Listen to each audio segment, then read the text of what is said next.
28, 29, 30 अब ये वचन शुरू हो रहा है।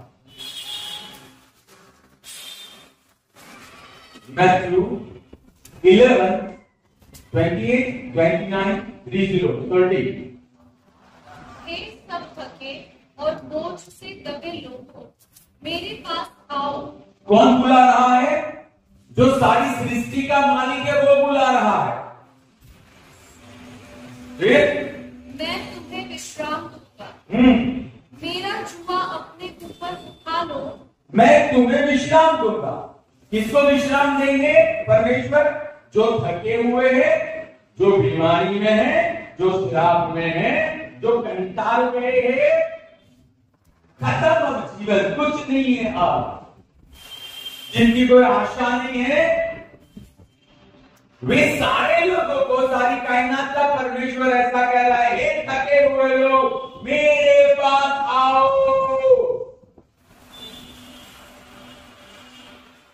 This is God from heaven. मेरे पास आओ। अगर आप किसी भी दिक्कत में हो, किसी भी समस्या में, चित बात में आप अगर स्ट्रगल कर रहे हो, come to the lord, come to the lord, come to the lord. क्यों बुला रहा है फिर? क्योंकि मैं नम्र और तो क्या है?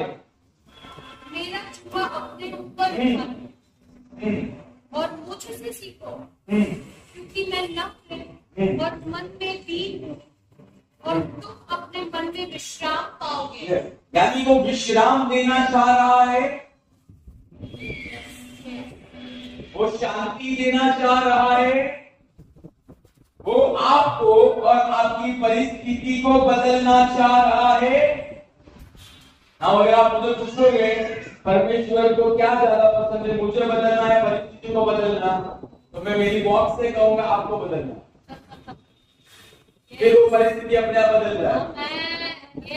जब आप में चेंज आएगा तो आपकी परिस्थिति में ऑटोमेटिकली चेंज आ जाएगा, फिर परिस्थिति बदल ही जाएगी। क्या you will deal differently with परिस्थिति, आप परिस्थिति के साथ डिफरेंटली ये करोगे ना।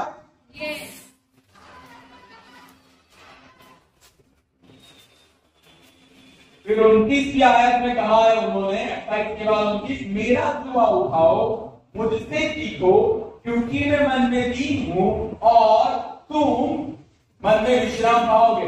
यानी सबसे पहले अगर मुझे यीशु का जुआ यानी पता है, खेत के अंदर जो दो बैल होते हैं उनको लकड़े से जोड़ा गया है, उसको जुआ कहते हैं। और अगर मुझे यीशु का जुआ उठाना है तो मुझे सबसे पहले क्या करना पड़ेगा? चलिए Come on. एक सरेंडर, फिर झुकना। अच्छा, जो यीशु के जुए के नीचे आने के लिए झुकना पड़ेगा, फिर और यीशु के साथ होना। Okay, let me tell you, we will not play that word. यीशु का जुआ उठाने से पहले जो मेरा जुआ है वो तोड़ना पड़ेगा।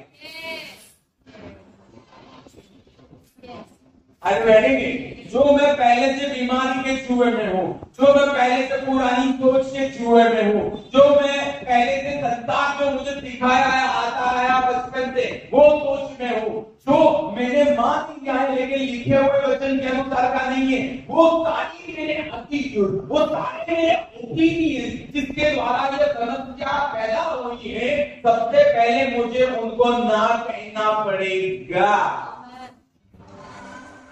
मुझे सबसे पहले वहां पे ना कहना पड़ेगा। No way, let me tell you, 12 साल मैंने परमेश्वर को ढूंढा है अलग अलग रास्तों पे जाकर, लेकिन जब वो काम नहीं किया और जब यीशु के पास में आए और यीशु को मुझे पता चला कि Jesus is on the Lord, सारे रास्ते के ऊपर मैंने कैंसिल कर दिया। क्यों? वो जुए कोई काम के नहीं थे, सिर्फ एक के अंदर सारी सामर्थ्य। तो उन जुओं में से सबसे पहले मैं बाहर आया। तो अगर मुझे यीशु के संग जुड़ना है तो सबसे पहले जो मेरी सोच है, सबसे पहले मेरी जो भावना है, सबसे पहली जो मेरी इच्छा है, जो सबसे पहले मेरी जो आदत है, जो प्रभु को पसंद नहीं है, वहां से मुझे बाहर आना पड़ेगा। I need to come out. फिर यीशु ने कहा मुझसे सीखो। हेलो, हमको ऐसा लगा कि सिर्फ हमको कॉलेज तक पढ़ाई करनी है या किसी मास्टर डिग्री, लेकिन यीशु ऐसा कह रहा है नहीं, जिस दिन आपने मुझे मालिक बनाया वहां से नई क्लासेस, वहां से नया ट्यूशन, वहां से नई यूनिवर्सिटी शुरू हो रही है आपकी। क्या करना है? हमें सीखना है। तो हाउ डू वी लर्न? हम कैसे सीखते हैं यीशु के लिए? नंबर 1, हम मसीह में आने के बाद दुआ, वचन, उपवास और राजा की आवाज सुनना सीखते हैं। हम सीखते हैं, विलन।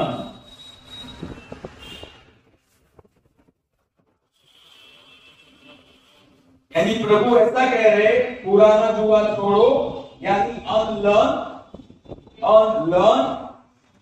And learn.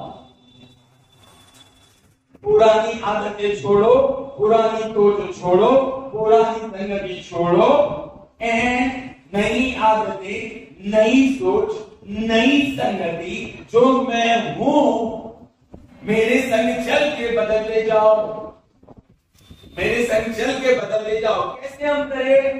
कैसे हम कर सकते हैं? पहला पत्रस दूसरा अध्याय पहली दूसरी आयत ऐसा कह रही है कि एक जो नया बेबी पैदा होता है और वो जिस तरह से भूखा होता है अपने ग्रोथ के लिए और वो दूध पीता है, वैसे जब आप नया जन्म पाते हो तब आप वचन जो दूध है उसकी भूख रखो।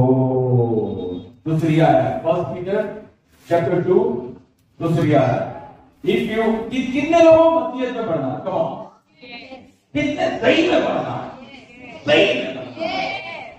This is the word. इसको आप जैसे भी करना, लेमिनेट करवाना है, आपको स्टिकर बनवाना है, पोस्टर बनवाना है, बनवा दो। ये चाबी है। नवजात शिशुओं के समान शुद्ध आत्मिक दूध के लिए लालयित रहो। आत्मिक दूध यानी वचन। जैसे बेबी होता है, बेबी क्या मांगेगा? छोटा बेबी। फिर अगर उसको दिया जाएगा तो दूसरे आधे घंटे बाद क्या मांगेगा? फिर तीसरे घंटे बाद क्या मांगेगा? फिर शाम को। क्यों? वो दूधी है जो उसकी हड्डी बड़ी करेगा, वो दूधी है उसको नरिशमेंट देगा, वो दूधी है जो ब्रेन डेवलप करेगा, वो दूधी है वो जो उसका डीएनए, माँ बाप क्या है वो डीएनए के अंदर उसको डालेगा। एग्जैक्टली जब आपका नया जन्म हुआ और आप मसीहत के अंदर छोटा बेबी हो, तब पर पीटर, अपोस्टल पीटर कहता है आप छोटे बेबी के नाई वचन के लिए लालायत रहो, वचन खोलो। आपका ग्रोथ उतना ही होगा जितना ये वचन आपके हृदय में होगा। मैं फिर से कह रहा हूं, आपका ग्रोथ उतना ही होगा जितना ये वचन यानी बाइबल का वचन आपके हृदय के अंदर होगा, उतना ही होगा। दूसरा कोरिन्थी तीसरा अध्याय 18वीं आयत एम्प्लीफाइड बाइबल के अंदर मैं पढ़ रहा हूं, मैंने हिंदी किया इसका। और हम सब के सब जैसे खुले हुए चेहरे से प्रभु की महिमा को दर्पण यानी वचन में देखते रहे और लगातार उसकी छवि में रूपांतरित होते चले जाते हैं और उसकी महिमा बढ़ती जाती है, क्योंकि यह पवित्र आत्मा की ओर से है। मैं फिर से रिपीट कर रहा हूं। और हम सबके सब यानी दिस इज फॉर एवरीवन, जो भी बिलीवर है दिस इज फॉर एवरीवन। जैसे कि खुले हुए चेहरे थे, खुले हुए चेहरे से प्रभु की महिमा को किसपे देखते हैं? दर्पण। दर्पण यानी वचन, यानी प्रभु की महिमा मुझे किसपे देखेगी? इसमें। आपको प्रभु की महिमा देखनी है, ये रहा आईना, ये रहा दर्पण। प्रभु कैसा है जानना है? This is the test. This is the text. फिर और जब मैं देखता रहता हूं और लगातार मैं देखता रहता हूं, वहां पे लिखा है मैं उसकी छवि में रूपांतरित मैं उसकी छवि में रूपांतरित होते चले जाते हैं। यानी मैं हर रोज जब वचन खोलता हूं, हर रोज जब मैं वचन की घोषणा करता हूं, हर रोज जब मैं वचन के ऊपर मेरे विचारों को केंद्रित करता हूं, तो धीरे धीरे धीरे धीरे धीरे करके कैसा परमेश्वर है एग्जैक्टली धरती पे मैं बदलता जाता हूं। पहला योजना 4:17, दूसरी पिछला हिस्सा कहता है जैसा परमेश्वर स्वर्ग में वैसे आप धरती पे हो। तो अगर मुझे परमेश्वर की छवि में रूपांतरित होना है तो मुझे क्या करना होगा? वचन, written word of God, right? Say for example, जब वचन कहता है कि जैसे आप दूसरों को माफ करते हो, 36 की प्रार्थना है, सॉरी 32 की प्रार्थना है, आप जैसे दूसरे के पाप माफ करते हो वैसे ही मैं आपके पाप माफ करता हूं। यानी मैं अब क्या करूंगा? प्रभु क्योंकि तेरा वचन कह रहा है, इसलिए मैं छोटे बच्चे की नाई में मेरे भाई को, मैं मेरी बहन को, मैं मेरी सास को अगर हो तो माफ कर रहा हूं। तो जब मैं सही में माफ करता हूं तो मैं परमेश्वर की समानता और स्वरूप में बदलता जा रहा हूं। Hello, when I do that, तो मैं उसके अंश में रूपांतरित होता जा रहा हूं। फिर वचन ऐसा कह रहा है, अब नई सृष्टि और उत्तराखंड 5:17 और पुरानी सारी बातें चली गई है, वे सारी बातें नहीं हुई है और वे सारी बातें परमेश्वर की ओर से है। तो इसका मतलब ये हुआ, अब मेरे विचारों में, मेरी भावनाओं में और मेरे मुख में से निकलने वाले शब्द में, सारी चीजों के अंदर अब मैं पुराना फ्रांसिस नहीं हूं, अब मैं नया हूं।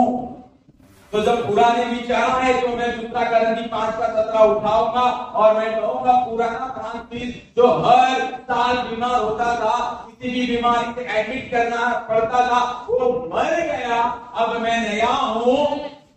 Demon get lost, not here. मैं नई सृष्टि हूं, मैं बदल गया हूं।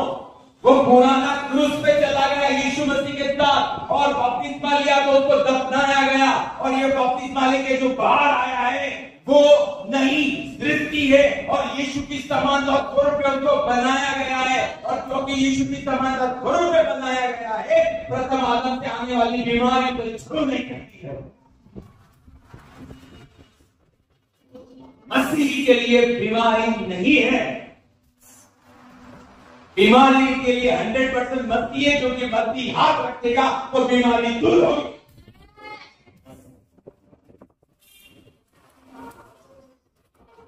You are to heal the sick। मरकुस 6 के अंदर, मरकुस 16 के अंदर लिखा गया है विश्वास के द्वारा ऐसे चीज होंगे, और वहां पे लिखा है वे लोग जब बीमार होने पर हाथ रखेंगे तब वे चंगे हो जाएंगे। तो जब आप ये जानते हो, आप ग्रहण करते हो, तब धीरे धीरे धीरे धीरे धीरे धीरे करके आप कहते यीशु था जब वो पृथ्वी का एग्जैक्टली आप चेंज होती जाती हो।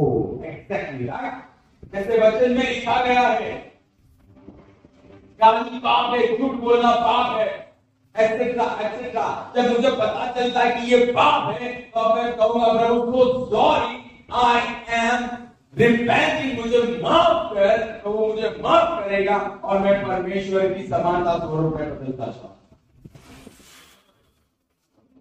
मसीह is equal to constant change. मसीह is equal to constant change. हमको निरंतर बदलते रहना, उसका नाम है मसीह, राइट। वचन खोल के, नए नियम के वचन जब मैं अधीन होता जाता हूं तब मैं सीखता जाता हूं। फिर दूसरे कैसे मैं सीखता हूं? फिलिप्पी 4:9।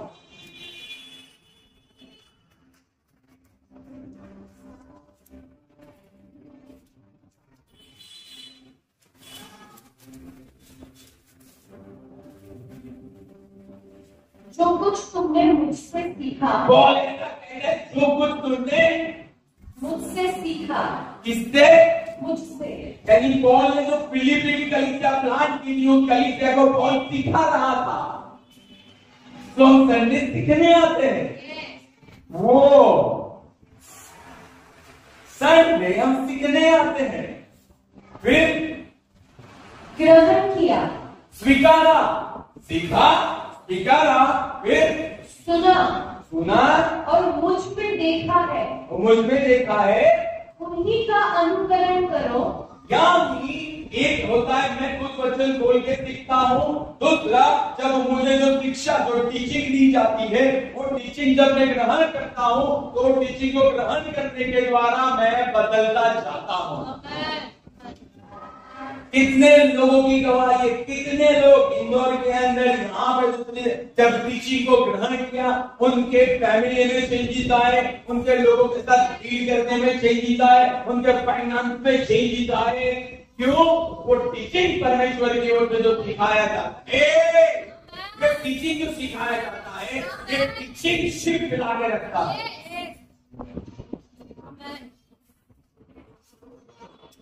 टीचिंग जिसको हम एपोस्टोलिक डॉक्ट्रिन कहते हैं, प्रेरित उपदेश 2 और 42 के अंदर। So we can conclude. What can we conclude? आपके जीवन में आने वाले परिणाम, यानी आपने मसीहत में क्या सीखा। कोई बोलेगा मैं 20 साल से चल रहा हूं, चलो, बट 20 साल से चलने के द्वारा परिणाम क्या था? What about results? भूख पैरों के नीचे है, बीमारी पैरों के नीचे है, गरीबी का दुष्ट आत्मा पैरों के नीचे है। आज आत्मा जीत रहे हो आप। आज प्रभु जो करने जा रहा है बताया आपको। आज जो परिवार है, तो परिवार के अंदर अनुशासन पवित्र आत्मा का, मसीहत का, परमेश्वर का है। आप वचनों के अनुसार चल रहे हो।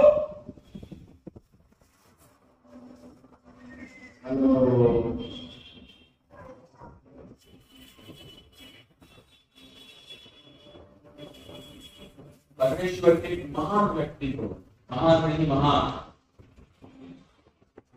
जिन्होंने दूसरे देश के अंदर यूनिवर्सिटी बनाई, हॉस्पिटल बनाई है, जिसकी 5 बैंक है, उसमें से एक बैंक सरकार को भाड़े में चला दी। सरकार को परमेश्वर के व्यक्ति ने भाड़े में चला दी। उनको परमेश्वर ने ऐसा कहा, तू तेरी बुलाहट पूरी करने के लिए जिम्मेदार है। I am responsible to fulfill my call. Not my wife, not my leader. आप आपकी बुलाहट पूरी करने के लिए जिम्मेदार हो। और एक दिन आपको और मुझे, हम सबको, वो राजाओं के राजा के सामने अकाउंट देना पड़ेगा। हमने पृथ्वी पे जाके क्या किया, स्पेशली मसीहत में आने के बाद हमने क्या किया।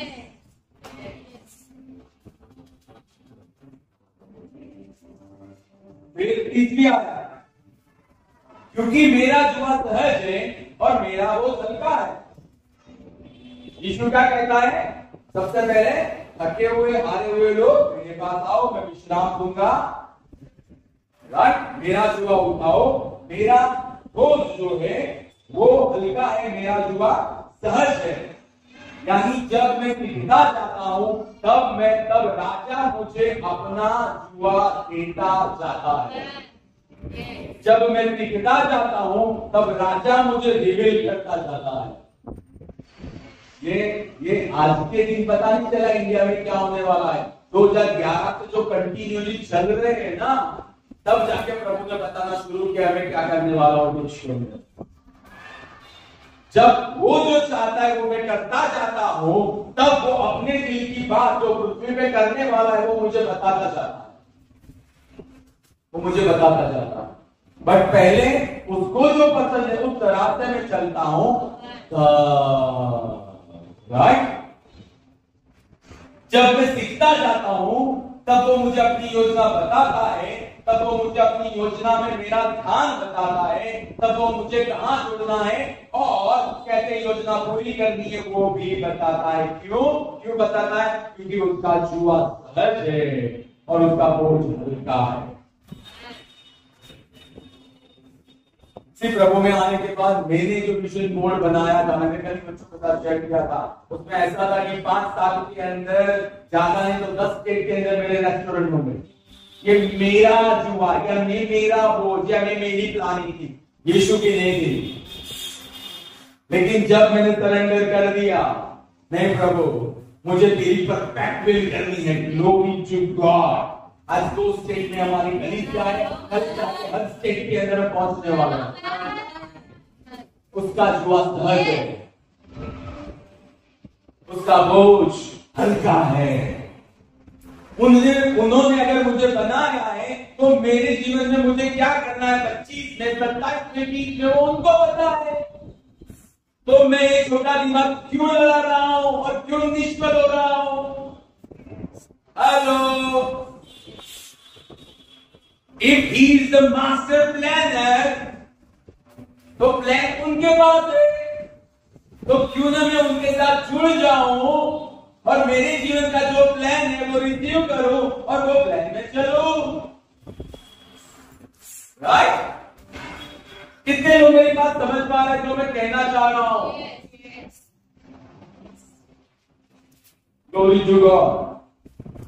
उसका जुआ, उसका बोझ, यानी आपके लिए राजा की योजना, आपकी बुलाहट, आपको जिस मकसद से धरती पे भेजा गया है, द वेरी रीजन जिसकी वजह से आपकी मां की कुख के अंदर आपको प्लांट किया गया, द वेरी रीजन, वो उसका जुआ है,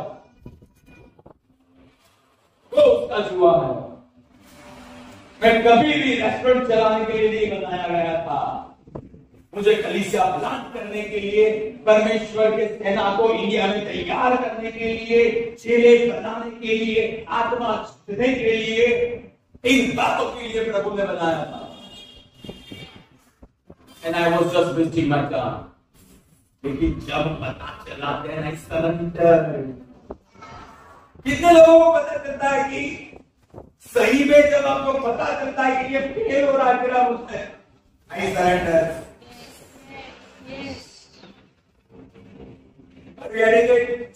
तो एट टाइम आपको पता चलना चाहिए कि आप फेल हो रहे हो। एट टाइम आपको पता होना चाहिए दवाई काम नहीं कर रही, अब ये समय आ गया डॉक्टर को टाटा बाय बाय करने का। राइट? Glory to God. अब कुछ लोग जिन्होंने राजा का बोझ उठाया,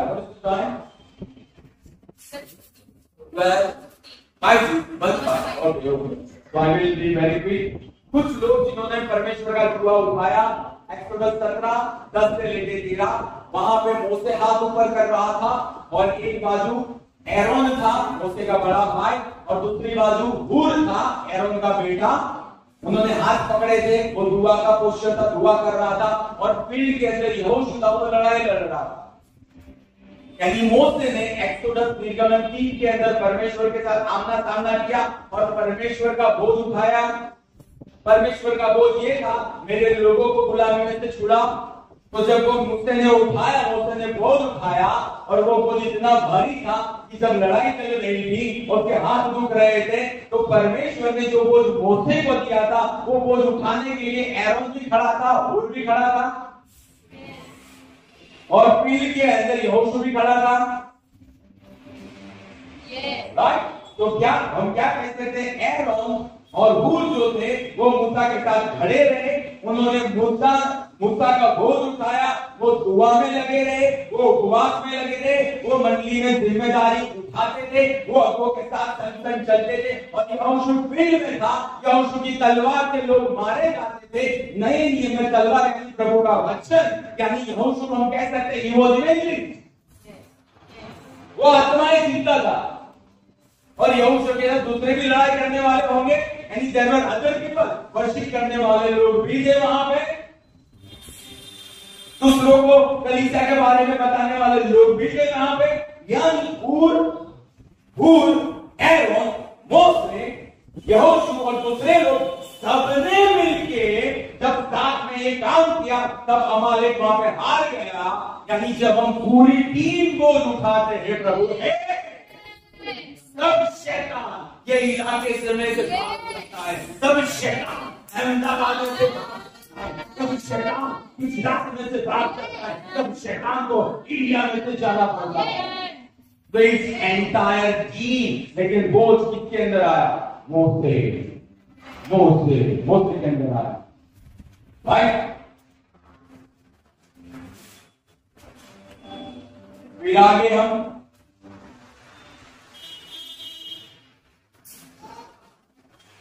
नेहमाया देखें। नेहमाया 1:3। जब बंधुआई में जो लोग थे वे लोग यरूशलेम वापस गए तब उनकी हालत खराब थी। वहां पे उस शहर को तहस नहस कर दिया गया था और जो उसकी प्रोटेक्शन की दीवार थी जिसको शहर बना हिंदी में कहते हैं वो तोड़ी गई थी। और नेहमाया ने जब ये जाना, नेहमाया वो राजा को ड्रिंक देने से पहले खुद टेस्ट करता था। यानी नेहमाया रॉयल पैलेस के अंदर काम करता था। यानी नेहमाया ऐसा वैसा इंसान नहीं था। उसकी पोस्ट थी वो बहुत हाई लेवल की थी। वो नेहमाया ने जब जाना तब वहां पर लिखा गया है कि नेहमाया के अंदर उसको लगा कि दिस इज नॉट राइट। और फिर चौथी आयत ऐसा कहती है, नेहमाया 1 और 4, we will read that। नेहमाया 1:4।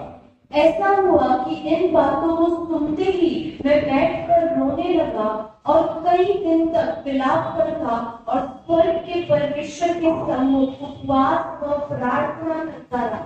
जब आपके ऊपर बोझ आता है परमेश्वर के लोगों के लिए, तब आप अपनी कोठरी में उपवास करते हो, आप अपनी कोठरी में प्रार्थना करते हो, आप अपनी कोठरी में दूसरों के लिए दुआ करते हो। प्रभु इंडिया में से कोई नर्क में नहीं जाना चाहिए। प्रभु इंडिया के लिए लहू यीशु मसीह ने बहाया है परमेश्वर का। कोई भी बंदा वह राजा यीशु को जाने बगैर इस संसार को नहीं छोड़ना चाहिए। वो हमारे ब्लड रिलेशन वाले थे, no problem. They don't know Jesus। बोझ प्रभु तब देता है जब आपका दिल परमेश्वर के लोगों के लिए काम करता है। बोझ कैसे मिलता है? जब when my heart is for the people of God, तब परमेश्वर मुझे वो बोझ देता है कि मैं इंडिया में ये करना चाहता हूँ, मैं गुजरात में ये करना चाहता हूँ, मैं अहमदाबाद में ये करना चाहता हूँ, मैं ये कम्युनिटी में ये करना चाहता हूँ। जब वो दिल हमारे अंदर होता है, राइट। और फिर चैप्टर 2 में नेहमाया को अनुमति भी दी गई। नेहमाया 2:17-18 में वो अनुमति भी दी गई। और नेहमाया 2:17-18 में लिखा है कि जब वो यरूशलेम गया और लोगों को बताया तब लोग नेहमाया के साथ जुड़ने लगे। ऐसा तो क्या था, नेहमाया के साथ जुड़ने लगे? What was that? मुझे बताओ, नेहमाया क्या लेके आया था? बोझ किसका? किसका बोझ? किसने लिया था? परमेश्वर ने। तो जब परमेश्वर का बोझ लेके प्रभु का बंदा खड़ा रहता है तब वही परमेश्वर उस इलाके के, उस शहर के, उस राज्य के दूसरे लोगों को प्रेरणा करता है। क्या उठा खड़ा रे बाबे, क्योंकि बोझ जो है वह परमेश्वर का है। और इसलिए फिलिप्पी 2:13 में लिखा गया है, आपके अंदर करने की जो प्रेरणा कर रहा है और इच्छा कर रहा है वो तो परमेश्वर है। आपके अंदर जो प्रेरणा हो रही है, I want to go to church, I want to get planted, मुझे भी आगे बढ़ना है, दैट इज गॉड। क्यों? यहाँ पे जो बोझ है that is from God, right. फिर नेहमाया 3:1-32 आप देखो तो नेहमाया के साथ महायाजक जुड़ा, याजक जुड़ा, राज्यपाल जुड़ा, जिले का अधिकारी जुड़ा, लेवी जुड़ा, सभी लोग अलग अलग टीयर के नेहमाया को जो बोझ मिला था शहर पहना बनाने का, उसमें छुड़ते गए, छुड़ते गए, छुड़ते गए, छुड़ते गए, छुड़ते गए, छुड़ते गए, एंड 52 दिनों के अंदर वो शहर पहना बन गए। सनबात आया, जो भी आया, लेकिन वो बोझ परमेश्वर की ओर से था। तब वहां पे ना वाला टिक पाया, ना टोबिया टिक पाया, और 52 डेज के अंदर वो दीवार, वो शहर बना, वहां पे खड़ी की गई। राइट, दैट मीन्स प्रभु के व्यक्ति ने बोझ प्राप्त किया और टीम जुड़ दी गई। प्रभु के व्यक्ति के साथ जब टीम जुड़ती जाती है, तब जाके हाँ, जो शहर बना है, जहां टूट गई है, वहां प्रोटेक्शन वापिस ला पाता है, वहां पे गार्ड फिर से वापिस ला पाते हैं। राइट, फिर से वापिस ला पाते हैं। और इसको अगर मैं नए नियम से जोड़ू तो वहां पे लिखा गया एफएससी 6:4 और 16 में, जिससे सारी एक परमेश्वर का व्यक्ति दूसरे व्यक्ति के साथ कलीसिया के अंदर जुड़ता है, जिसमें सारी हर एक जोड़ की सहायता से एक साथ मिलकर, कैसे एक साथ मिलकर और एक साथ गठकर उस प्रभाव के अनुसार जो हर एक अंग की ठीक कार्य करने के द्वारा उसमें होता है, यानी हर एक अंग जब कार्य करता है तो उसका प्रभाव कलीसिया में होता है। वर्शिप वाले वर्शिप का काम करते हैं, इवेंजलिज्म वाले इवेंजलिज्म का काम करते हैं, दूसरे जो सेक्टर है वो करने वाले वो काम करते हैं। तो सभी जो लोग ये जुड़ते जाते हैं, तब उसका प्रभाव वो कलीसिया का होता है। आई एम टॉकिंग अबाउट बोझ। Then the third one and the last one, Mary, परमेश्वर यीशु मसीह की फिजिकल मॉम। लूका 1:38 कहता है, जब गैब्रिएल परमेश्वर यहोवा की ओर से वह वचन लेके आया और उसने कहा वो शायद मैं भी 13 या 14 या 15 साल की थी। क्यों मैं ऐसा कह रहा हूँ? क्योंकि उस समय शादी इतने समय में ही हो जाती थी, तो मैरी उतनी छोटी ही थी। वहां पे आया और उसने कहा तेरे कुख में, तेरे गर्भ में जो पुत्र होने वाला है वो परमेश्वर का होगा। अब ये छोटी बच्ची, उसको इतना पता नहीं है, बट फिर भी वो कहते तेरे वचनों के अनुसार, as per your word, as per your word. जब आप बोझ उठाने के लिए तैयार होते हो, तब आप कह दो प्रभु तेरे वचनों के अनुसार, प्रभु तेरी इच्छा के अनुसार होने दे परमेश्वर। I am sick and tired, मैं मेरे दिमाग से चलने के द्वारा I am sick and tired, I have not achieved anything, लेकिन प्रभु अब मैं सरेंडर कर रहा हूँ, मैं तैयार हूँ। जो योजना मेरे लिए है इस देश के अंदर, ये शहर के अंदर, मेरे इलाके के अंदर, ये परिवार के अंदर, मैं तैयार हूँ प्रभु।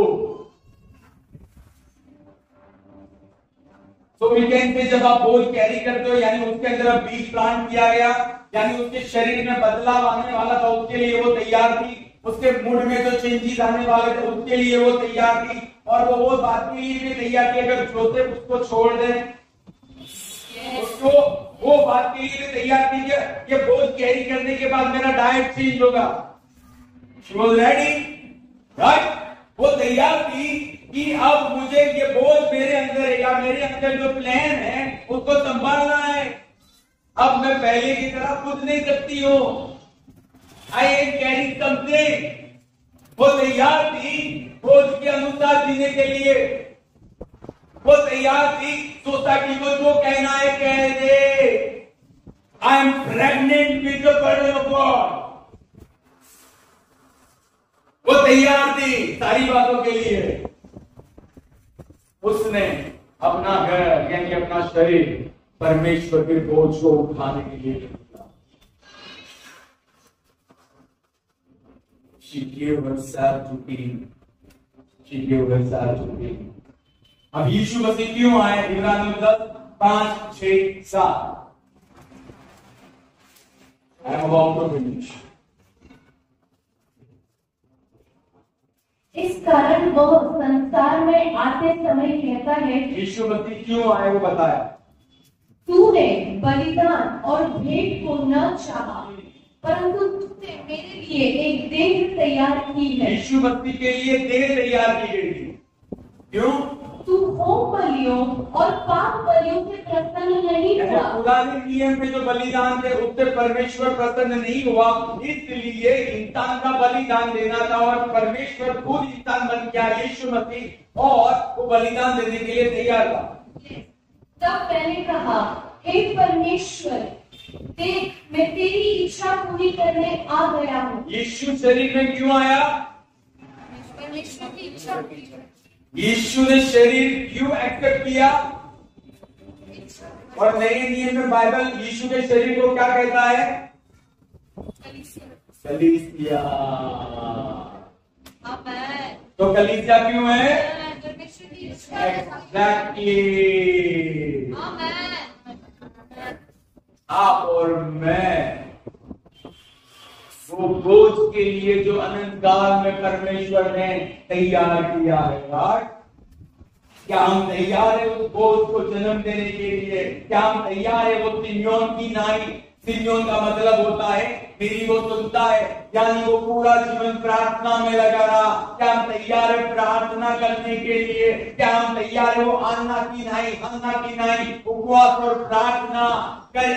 ज्यादा नहीं, 100 साल की वो औरत थी, फिर भी वो फास्टिंग प्रेयर की लाइफस्टाइल जी रही थी और प्रभु को देख के गई वहां पे। अगर प्रभु का प्रथम कमिंग उपवास और प्रार्थना के द्वारा हुआ, तो क्या आपको और मुझे नहीं लगता उसका सेकंड कमिंग भी उपवास और प्रार्थना के द्वारा होगा? Are very my point. अगर फर्स्ट कमिंग के अंदर जो हन्ना थी, लूका की किताब के अंदर, she was praying, she was fasting, she was carrying that burden, right? क्या हम तैयार हैं वो राजा को अधीन होने के लिए? क्या हम तैयार हैं वो जो चाहता है वो सब करने के लिए? क्या हम तैयार हैं वो लूका 8 में जो औरतें थी वो सारी चीजें लेके आई, राजा के लिए उसकी सेवकाएं सहायता करती थी? क्या हम तैयार है वो जो चाहता है वो सारी बातों के लिए हमारे जीवन में हो?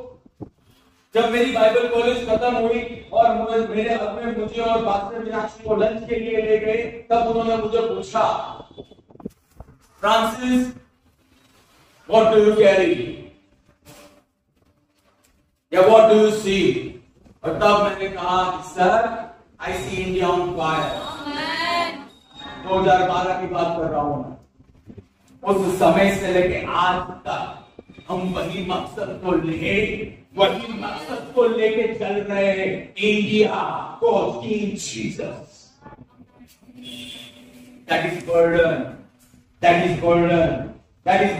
काफी साल पहले लेबानोन नाम के देश में से एक रोमन कैथोलिक फैमिली यूएस से आया। उनका बेटा तो था वो ड्रग एडिक्ट था, उसका प्रभु ने छुटकारा किया। उस बंदे ने यीशु मसीह को मालिक बनाया और यीशु के पीछे हो लिया, यीशु का बोझ उठाया। आज 247 नेशन के अंदर उनके द्वारा तैयार किए गए स्टूडेंट्स हैं। When I say nation, I am referring regions। बहुत सारे छोटे छोटे आइलैंड है जो देश में गिनाए जाते हैं। वो हमारे स्पिरिचुअल फादर डॉक्टर कृष्णनाथ। जब कोई बंदा बोझ उठाता है तो उसके जीवन में क्या चेंजेस आ सकते हैं जब बोझ उठाता है तब। यूएसए में एक दूसरा बंदा था, ऑर्फन था, उसके पापा ने उसको ऑर्फनेज में रख दिया गया था। वो नटोरियस था, छोटा सा था वो, ही वाज लाइक गुंडागर्दी। लेकिन जब उसका जीवन बचा और उसने अपना बोझ यीशु को दे दिया और यीशु का बोझ उन्होंने जब ग्रहण किया, 75 प्लस देशों में जाके उन्होंने सुसमाचार प्रचार किया है। और आज भी उनके द्वारा तैयार किया गया लीगल सेंटर यूएसए के अंदर है। और उनके लिए ऐसा कहा जाता था कि उनकी क्रूसेड, उनकी सभा, उनकी मीटिंग होने के बाद 22 दिन तक यहाँ पे शैतान नहीं खड़ा रह सकता। एक जो राउडी होने जा रहा था उसने बोझ एक्सेप्ट किया। देन एक दूसरा बंदा था यूरोप के अंदर, और वो बंदा था वो गरीबी में जिया था, लेकिन जैसे ही वो आगे बढ़ा उसने यीशु को मालिक बनाया, यीशु के कहने पे चलने लगा, यीशु का बोझ उठाया, और आज वो है जो पहले जो उनका नाम है डॉक्टर मोरिस सेरुलो, और जो अभी जिनकी मैं बात कर रहा हूं, आज जो है उनको यौम किपुर या डे ऑफ एटोनमेंट जो अक्टूबर सितंबर में आता है हर साल, जो जून का फीस्ट है, उस समय या तो यीशु नीचे मिलने आते हैं फिजिकली, या उनको आत्मा में उठाया जाता है और उनको बताया जाता है 2026 में क्या होने वाला है।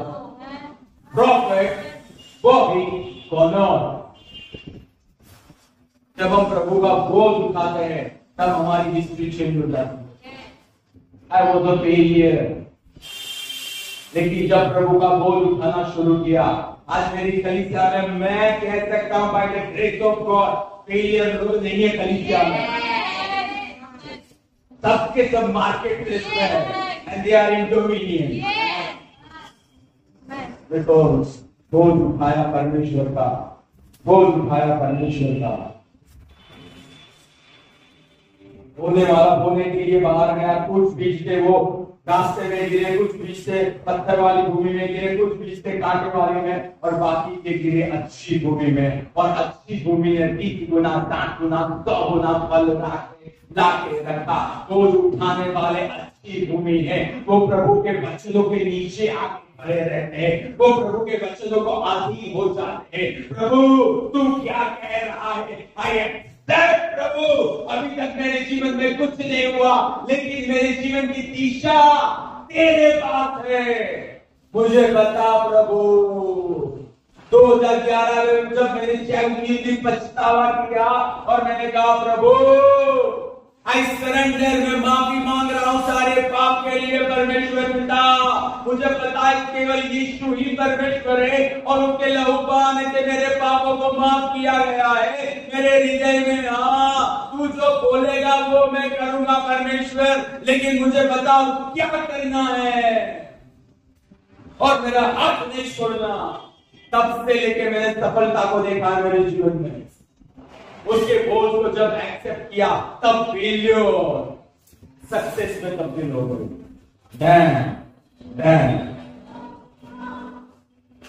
बोझ उठाना यानी मत पीछे हो, परमेश्वर तेरी इच्छा पूरी हो।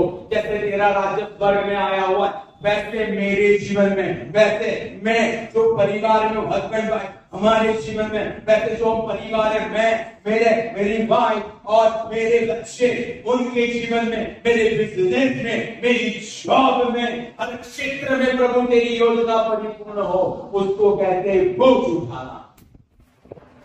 Your will is my will, उसको कहते हैं बोझ उठाना, उसको कहते हैं बोझ उठाना।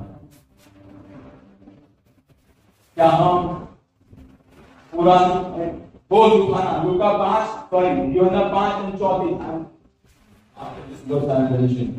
योना 5:34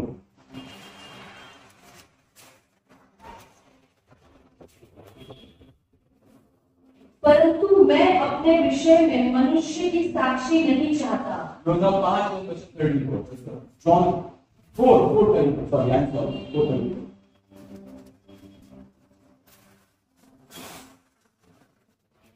यीशु ने उनसे कहा, मेरा भोजन यह है कि मैं अपने भेजने वाले की इच्छा पूरी करूं और उसका कार्य पूरा करूं। मेरा भोजन वो है जो मुझे भेजा है, वो काम मैं पूरा करूं। मेरा बोझ जो प्रभु का बोझ है वो है। I am ready for him. Are we ready this morning for him? क्या हम पुरानी बातों से बाहर आने के लिए तैयार है? क्या हम वो जो चाहते हैं वो सब करने के लिए तैयार है? क्या आज हम हमारे जीवन के सारे क्षेत्र में राजा जो चाहते हैं वो सारी बातों को होने देने के लिए तैयार है?